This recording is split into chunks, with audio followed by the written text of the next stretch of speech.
యేసు ఏ వంశంలో అయితే పుడతాడని చెప్పి బైబిల్ ప్రవక్తలు చెప్పారో ఆ వంశానికి ఒకానొక మూలపురుషుడు, దావీదు వంశంలో రక్షకుడు పుడతాడని చెప్పి ప్రవక్తలు చెప్పారు.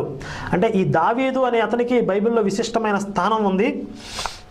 ఈ సౌలు తర్వాత దావీదు అనేవాడు రాజు అవుతాడు. ఈ దావీదు యోధా వంశానికి చెందినవాడు. ఇశ్రాయేలు 12 గోత్రాల్లో యూదులు ఒక గోత్రీకులు. దావీదు తర్వాత అతడి కొడుకు సొలొమోను, సొలొమోను తర్వాత అతని కొడుకు రెహబాము ఇశ్రాయేలీని పరిపాలిస్తారు.